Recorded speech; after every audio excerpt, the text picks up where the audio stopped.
Egipto. Cuando ya me dicen que alguien está en Egipto, yo espero que va a pasar algo raro, ¿no? Ahí en Egipto. Entonces se usa muchísimo el desierto, patrones de contexto, de decir, bueno, este personaje estaba acá, entonces yo más o menos relaciono con otras historias que sucedieron en ese lugar y me voy generando una expectativa de qué puede llegar a pasar. Y bueno, y la trama, el último elemento que mencionábamos. En la trama, o el argumento, como dijo el pastor, vamos a encontrar una situación que está sucediendo en ese personaje, con ese personaje, perdón, en ese contexto, algo nuevo que está pasando, algún conflicto que se presenta, algún obstáculo que sortear y que va a generar justamente el desarrollo de toda la narrativa, ¿sí? Junto con el personaje y con el contexto, la trama va a ser lo que nos indique, bueno, qué es lo que está pasando. Y a través de esa trama y cómo el personaje y el contexto se ven afectados por lo que está sucediendo, nos vamos a encontrar al fin de la historia con algo distinto a cómo empezamos, ¿sí? Ya sea que el personaje cambió porque las circunstancias lo cambiaron, o que el contexto cambió porque lo que sucedió transformó el lugar en donde estaban sucediendo las cuestiones, ¿sí? Ahora, es importante en la Biblia, como mencionábamos al principio, que nosotros tengamos en cuenta que cada pequeña narrativa, cada pequeña historia, está relacionada con esa gran historia, ¿sí? De el cielo y la tierra unidos, de la presencia de Dios entre los hombres, de cómo eso se pierde. Todas las narrativas están relacionadas con esa gran narrativa de la Biblia. Y si nosotros tomamos una trama separada de esa gran trama, podemos llegar a interpretarla de una manera completamente diferente, ¿sí? Porque están diseñadas para trabajar juntas. No sé si se puede poner el slide de la foto. Quería mostrarles un ejemplo. ¿Está? Ah, yo acá no lo veía por eso. Bueno, se puede ver porque está, bueno, el sol nos juega en contra. ¿Pueden reconocer quién es? Barack Obama, ¿sí? ¿Ven? Ahí tenemos entonces una foto que claramente podemos definir que es una persona, ¿sí? Una persona que conocemos, Barack Obama. Avanzamos una slide. Bien, ¿este qué es? Vemos de más cerca la misma foto, ¿sí? Es el rostro de Obama. ¿Y qué? ¿Pueden notar algo extraño?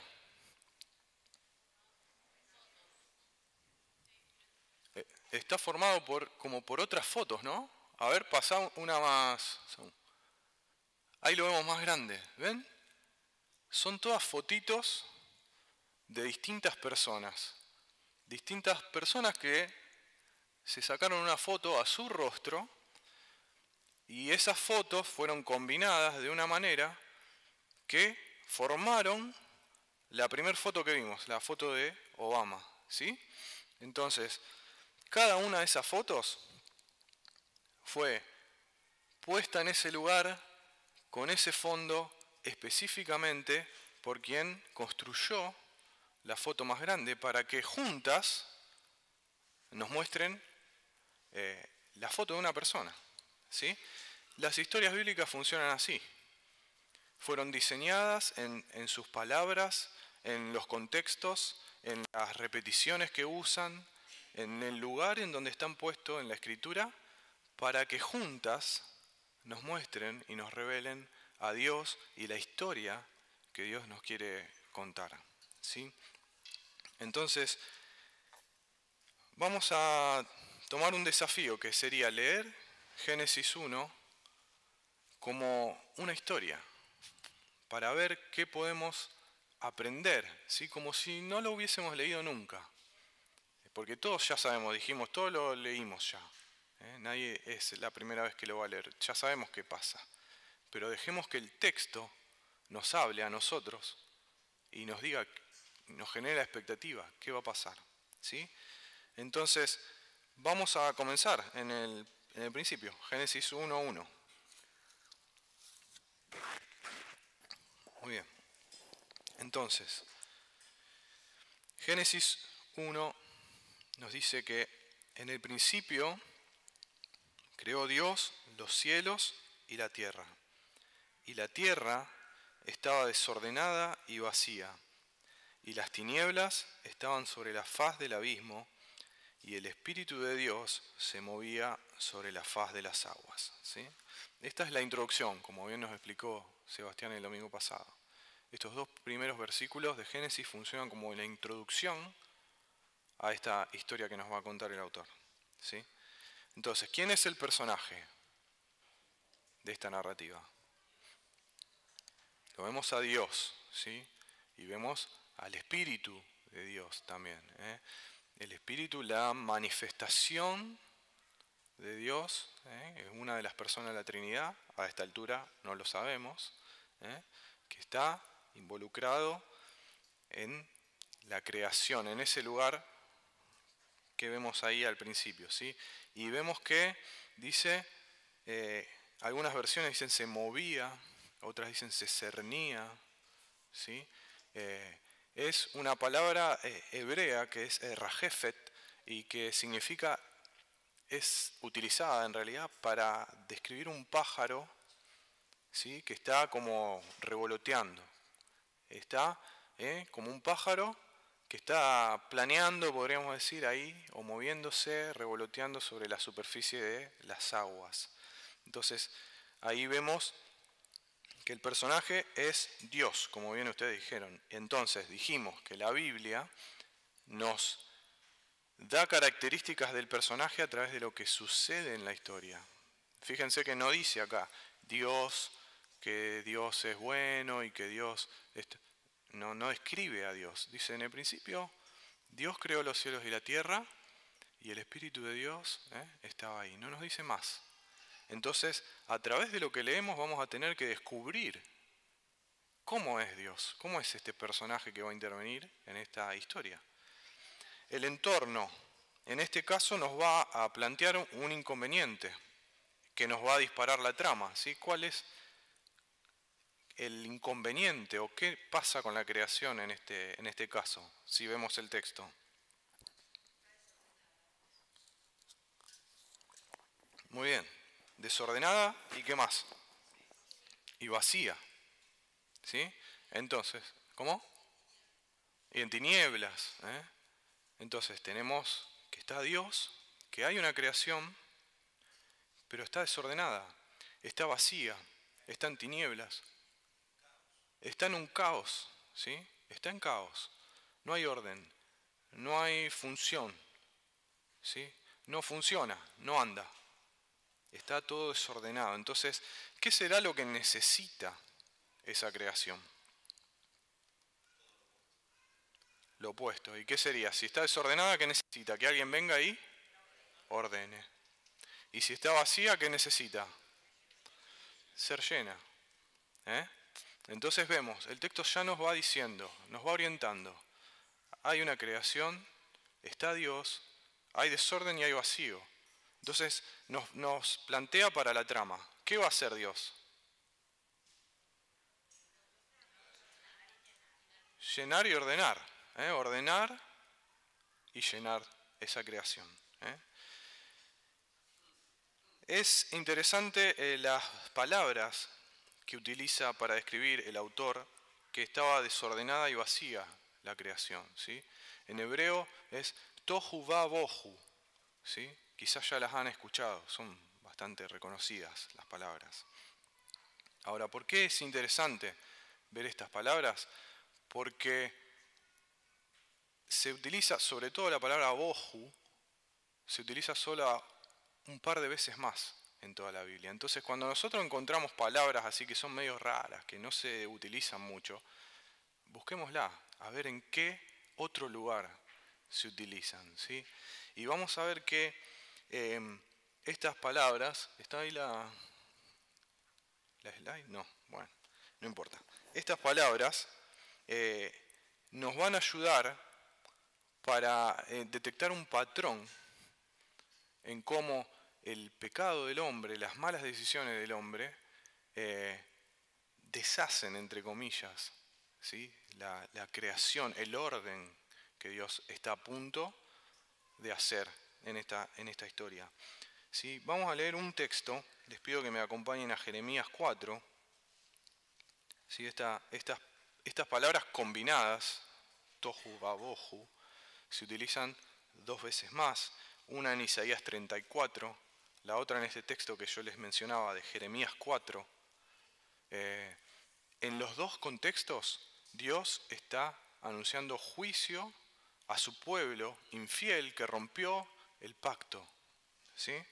Y fíjense lo que dice Jeremías 4, desde el versículo 22. Vamos a leer. Jeremías 4, 22.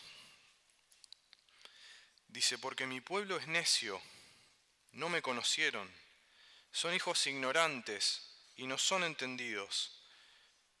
Fíjense esta frase, sabios para hacer el mal, pero hacer el bien no supieron. ¿Sí? ¿A qué les recuerda? Sabios, el mal, el bien. Adán y Eva en el Edén, tomando su propia sabiduría a través del conocimiento del bien y del mal. Pero Dios dice, se hicieron sabios para hacer el mal, pero hacer el bien no supieron.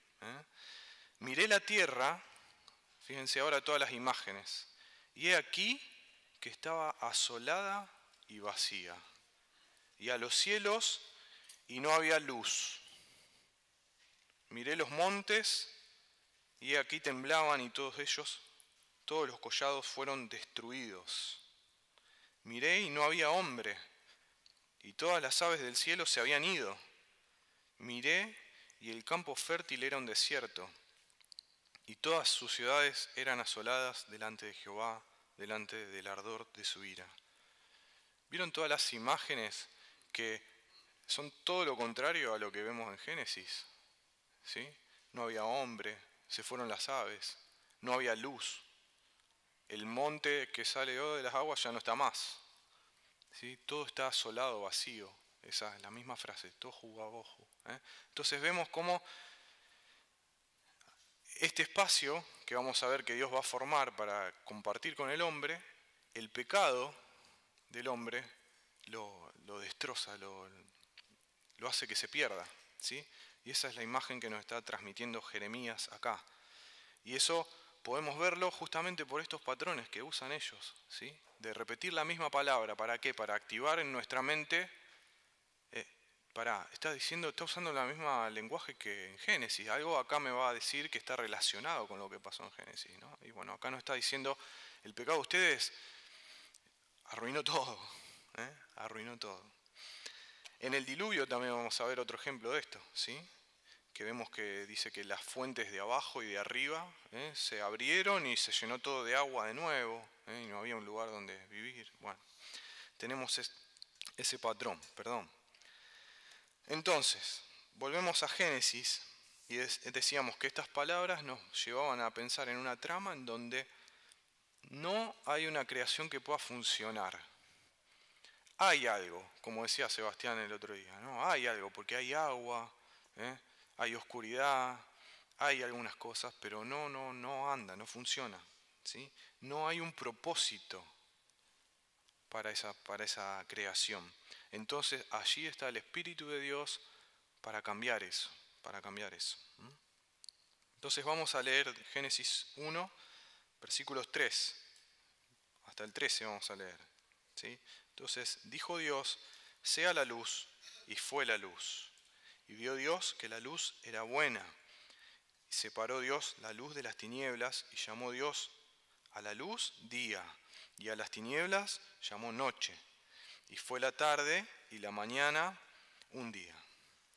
Luego dijo Dios, haya expansión en medio de las aguas, y separe las aguas de las aguas. E hizo Dios la expansión, y separó las aguas que estaban debajo de la expansión de las aguas que estaban sobre la expansión, y fue así. Y llamó Dios a la expansión cielos, y fue la tarde y la mañana el día segundo. Dijo también Dios, júntense las aguas que están debajo de los cielos en un lugar, y descúbrase lo seco. Y fue así. Y llamó Dios a lo seco tierra, y a la reunión de las aguas llamó mares. Y vio Dios que era bueno. Después dijo Dios: produzca la tierra hierba verde, hierba que dé semilla, árbol de fruto que dé fruto según su género, que su semilla esté en él, sobre la tierra. Y fue así. Produjo pues la tierra hierba verde, hierba que dé semilla según su naturaleza, y árbol que da fruto, cuya semilla está en él, según su género. Y vio Dios que era bueno, y fue la tarde y la mañana, el día tercero. Bien, hasta ahí por ahora. Entonces, vamos a ver cómo en los primeros 3 días Dios resuelve 3 grandes problemas que existían. ¿Podemos poner el esquemita? Ahí está, ¿sí? Entonces, la tierra está desordenada, está vacía, no genera nada, ¿sí? Y vemos que en el día tercero Dios hace salir tierra seca de las aguas y esa tierra empieza a producir, ¿sí? Empieza a producir. Las tinieblas estaban cubriendo la faz del abismo, ¿sí? Y en el día 1 Dios va a contener esas tinieblas con la luz. Y el abismo nos da la idea de aguas muy profundas, ¿sí? Incluso en inglés la palabra que se usa es la misma para decir profundo, ¿sí? Y las aguas entonces en el día 2 son separadas, aguas abajo y aguas arriba, ¿sí? Para solucionar también ese problema. Entonces, vemos que en estos primeros 3 días Dios está tratando con esos problemas que se nos plantearon en la introducción. Tinieblas, aguas, tierra que no produce nada, tierra desordenada. Entonces, el día 1, Dios dice sea la luz, ¿sí? Y lo mencionó muy bien, lo explicó el domingo pasado Sebastián, que está hablando de este período de luz. Fíjense que en el versículo 5 dice claramente que Dios llamó a la luz día. ¿Sí? Entonces está hablando de un período de luz que va a intercalarse con un período de oscuridad que se llama noche, generando así, como bien dijo Sebastián, este ritmo que nosotros llamamos tiempo. ¿Sí? Entonces en el día 1 Dios establece esta función, el tiempo. Ahora la creación ya tiene una función por lo menos, marca el tiempo que nosotros necesitamos, ¿sí? Como seres humanos. En el día 2 se crea esa expansión que también nos explicó muy bien Franco el domingo pasado, ¿no? Esto que ellos pensaban, esta cúpula, que mantenía las aguas que estaban arriba, para que no se nos vengan encima, ¿no es cierto? Y esta cúpula era muy importante para ellos, porque ellos eran una sociedad de agricultores, ¿sí? Y sin los sistemas elaborados de riego que tenemos hoy en día, ellos dependían sobre todo en la tierra de Israel de las precipitaciones, ¿sí? Entonces era importantísima la función de esta cúpula, de cuando había que dejar pasar un poquito de agua, la dejaba pasar, ¿sí? Y llovía. Entonces, porque si hay poca lluvia, no crece nada, no comemos. Pero si hay mucha lluvia, tampoco es bueno, porque nos inundamos, ¿sí? Entonces, esta función de esta cúpula, de esta expansión, era generar un espacio en donde nosotros podamos vivir, para que podamos respirar el aire, ¿sí? Y controlar el clima, las precipitaciones, ¿sí? Entonces vemos ya una segunda función que tiene la creación. Hay tiempo y hay cierto control sobre el clima y sobre el ambiente, ¿sí? Y en el tercer día, Dios, ¿qué hace? Separa, junta en realidad las aguas en un lugar donde se llama mar o mares, y la tierra seca, y la tierra empieza a producir hierba, árboles frutales. Entonces Dios establece otra función, que es la función necesaria para la alimentación, ¿sí? De los seres vivos. Entonces, en los primeros 3 días, Dios establece 3 funciones fundamentales para la supervivencia del ser humano y de la creación, ¿sí? El tiempo, el manejo del clima y la alimentación de la tierra, ¿sí? Nosotros hoy conocemos sobre el ciclo del agua, sobre la fotosíntesis, sobre cómo germinan las plantas. Ellos no. Entonces, en sus palabras, el autor de Génesis nos está explicando por qué el mundo funciona como funciona. Y funciona así porque Dios lo dijo, ¿sí? Porque Dios lo dijo. Y esto sigue siendo cierto hasta hoy. Más allá de que nosotros conozcamos hoy el proceso que hace que esto pase. Dios está detrás de ese proceso. Dios lo creó, Dios lo hizo así. Pero ellos en su lenguaje nos están diciendo esto, ¿no? La creación funciona porque Dios le dio un propósito, porque Dios la hizo funcionar. Ahora, lo importante de estas funciones también lo vemos en Génesis 8, después del diluvio, cuando Noé sale del arca y Dios hace un pacto nuevamente con Noé. Él dice que no va a destruir más al hombre por diluvio, ¿sí? Y dice en Génesis 8:22, mientras la tierra permanezca, la siembra y la siega, el frío y el calor, el verano y el invierno, el día y la noche, nunca cesarán. ¿Sí? ¿Ven cómo están las 3 funciones? La siembra y la siega, frío, calor, verano e invierno, el clima, y el día y la noche, el tiempo, nunca cesarán. ¿Sí? Él promete mantener y sostener las funciones que le dio a la creación a beneficio de la humanidad. Bien, avanzamos en el texto y vamos a ver los otros 3 días de la creación. ¿Sí? Hoy vamos a ver 6, el domingo que viene veremos el séptimo. Génesis 1:14.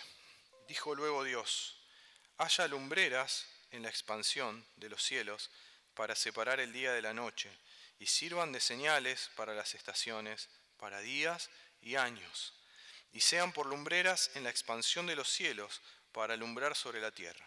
Y fue así. E hizo Dios las 2 grandes lumbreras, la lumbrera mayor para que señorease en el día y la lumbrera menor para que señorease en la noche. Hizo también las estrellas, y las puso Dios en la expansión de los cielos para alumbrar sobre la tierra, y para señorear en el día y en la noche, y para separar la luz de las tinieblas. Y vio Dios que era bueno. Fue la tarde y la mañana el día cuarto.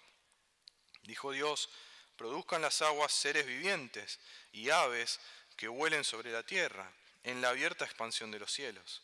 Y creó Dios los grandes monstruos marinos y todo ser viviente que se mueve, que las aguas produjeron según su género, y toda ave alada según su especie, y vio Dios que era bueno. Y Dios los bendijo, diciendo: fructificad y multiplicaos, y llenad las aguas en los mares, y multiplíquense las aves en la tierra. Y fue la tarde y la mañana del día quinto. Luego dijo Dios: produzca la tierra seres vivientes según su género, bestias y serpientes y animales en la tierra según su especie. Y fue así. E hizo Dios animales de la tierra según su género, y ganado según su género, y todo animal que se arrastra sobre la tierra según su especie. Vio Dios que era bueno. Entonces dijo Dios: hagamos al hombre a nuestra imagen, conforme a nuestra semejanza, y señoree en los peces del mar, en las aves de los cielos y en las bestias, en toda la tierra y en todo animal que se arrastra sobre la tierra.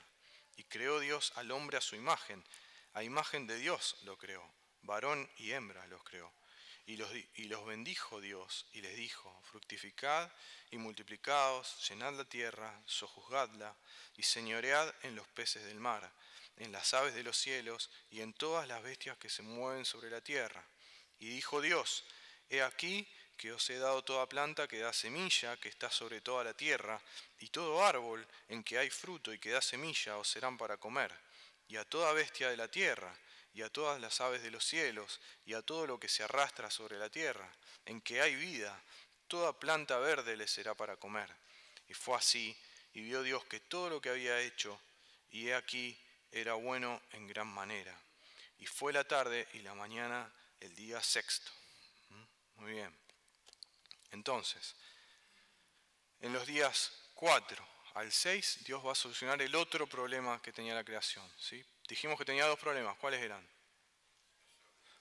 Desorden y vacío, ¿sí? Desorden ya Dios acomodó, ¿sí? Generó ambientes, generó tiempo, generó alimentación, ya está ordenadita. Ahora está vacía, ¿sí? Entonces vamos a ver que hay un paralelo entre los primeros 3 días y el segundo grupo de 3 días, ¿sí? Ahí vemos el cuadrito. Entonces en el día 1, ¿sí? Tenemos el día y la noche. Y en el día 4 vamos a tener las lumbreras, que van a estar en el día y en la noche, ¿sí? En el día 2 tenemos la expansión, ¿sí? Y las aguas. Entonces tenemos en el día 5 las aves que están en la expansión y los peces y los monstruos marinos que están en las aguas.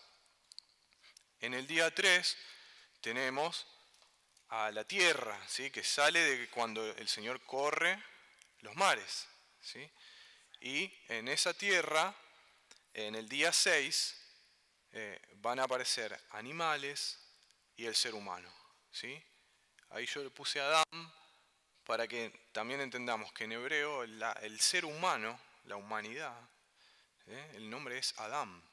Entonces tenemos esos juegos de palabras también a veces, ¿no? Entre el nombre propio del primer hombre que nosotros tenemos como Adán, y la humanidad como un conjunto, como una raza, una especie, ¿sí? Entonces vemos que el Espíritu de Dios que se cernía sobre las aguas creó un lugar completamente funcional con un propósito, ¿sí? Y ahora también ese lugar está lleno de habitantes, ¿sí? Cada uno de esos espacios está lleno de habitantes. Entonces la tierra que estaba desordenada y vacía, Dios hizo algo para que ya no sea así. La ordenó y la llenó de habitantes, ¿sí?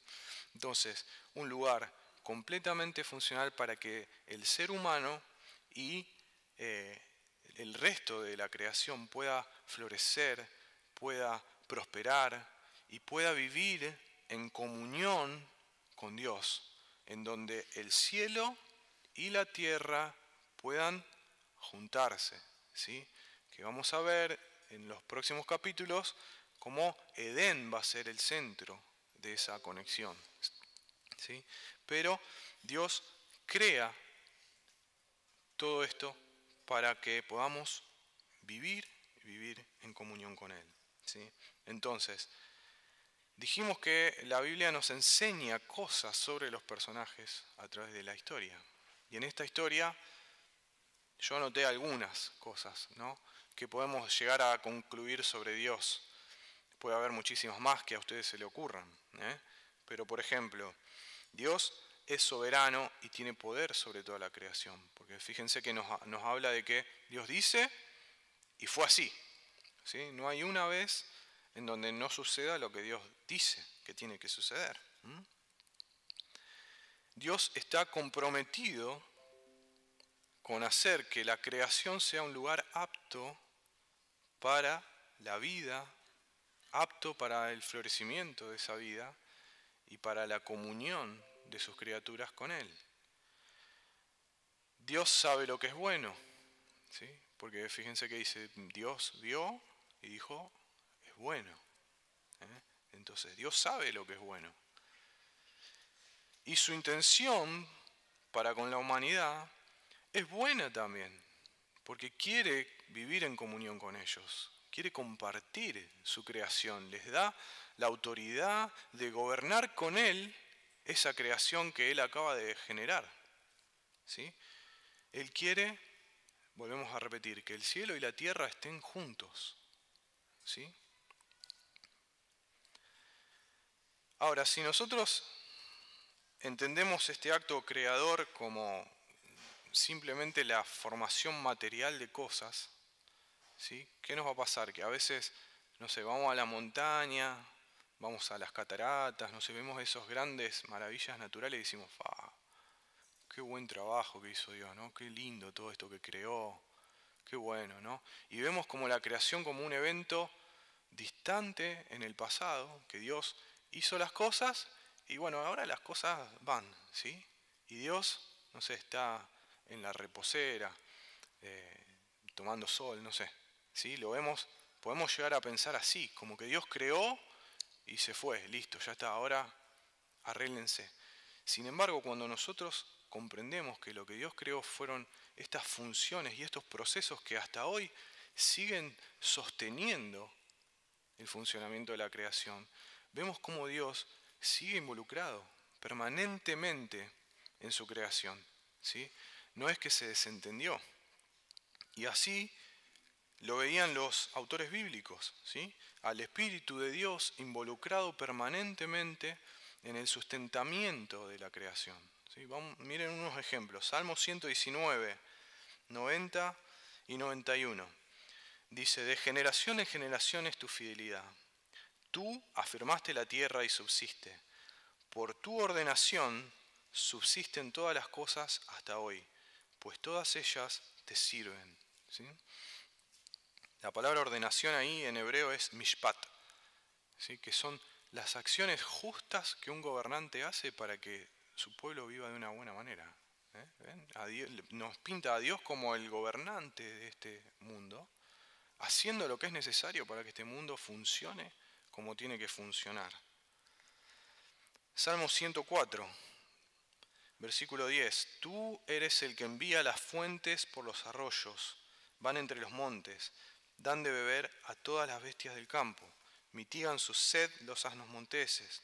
A sus orillas habitan las aves de los cielos, cantan entre las ramas.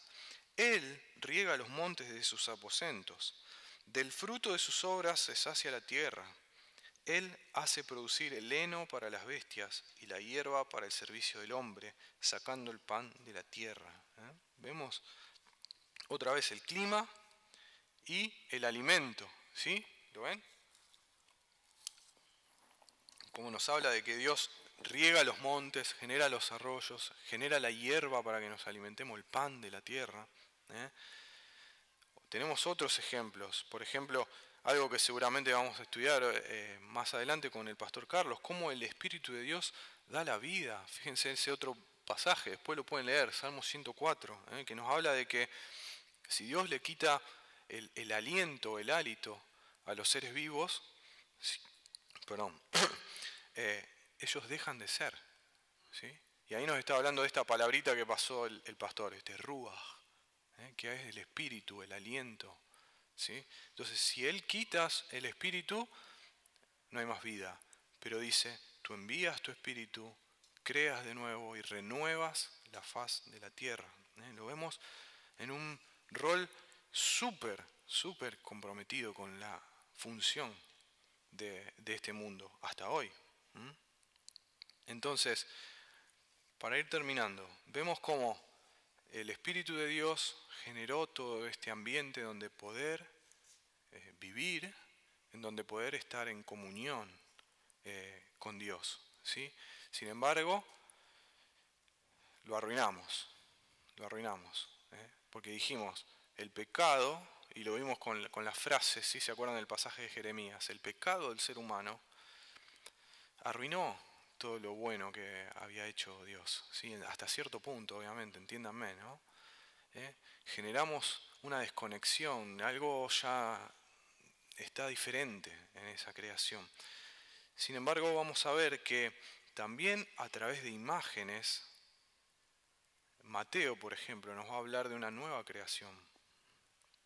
Miren, acompáñenme a Mateo 3, y esto también ya lo hemos estado meditando, ¿sí? Pero está bueno verlo en hoy, cómo vemos de la creación y esta nueva creación en Cristo, ¿sí? En el bautismo del Señor. Fíjense las imágenes que va a usar Mateo. Mateo 3:16. Jesús, después que fue bautizado, subió luego del agua, y aquí los cielos fueron abiertos, y vio al Espíritu de Dios que descendía como paloma. ¿Se acuerdan la palabra que habíamos visto en el Génesis 1:2? ¿Sí? La imagen del Espíritu como un pájaro sobrevolando las aguas. y hubo una voz de los cielos que decía: este es mi Hijo amado, en quien tengo complacencia.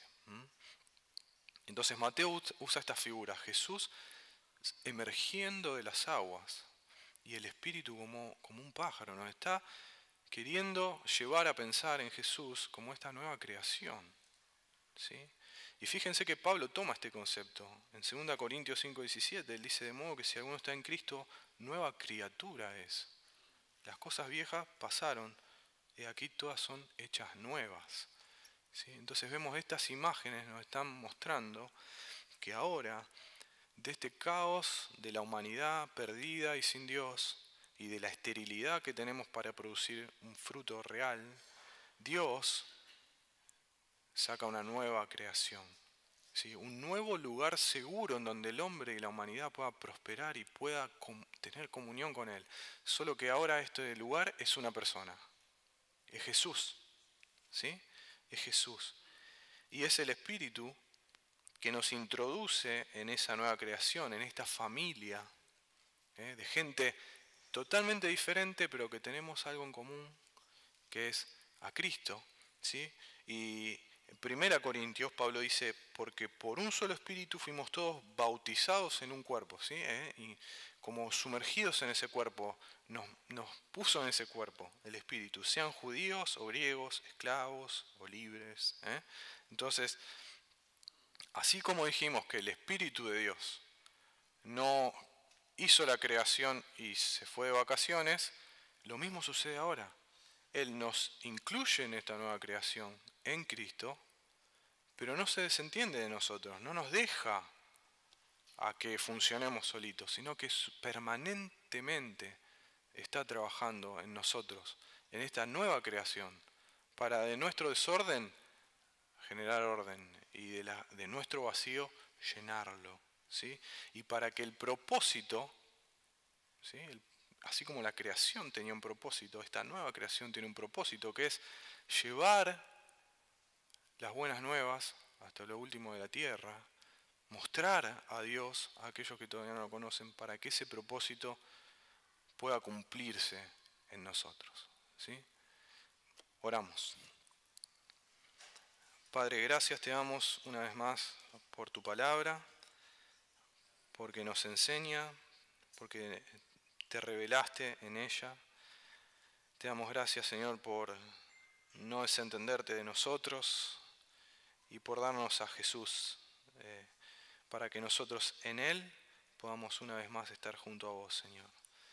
Te pedimos que nos ayudes a que esta nueva vida que has creado en nosotros, los que estamos en Cristo, Señor, pueda manifestarse y pueda mostrarte al resto de los seres humanos, Señor, que aún no te han conocido. Te pedimos que sigas trabajando con nosotros en nuestros corazones, a través de tu Espíritu, con la palabra, para transformarnos, Señor, para darnos orden. Te pedimos que te quedes con nosotros y que nos acompañes, que podamos alabarte y adorarte en lo que continúa de esta reunión, Señor. En el nombre de Jesús te agradecemos. Amén.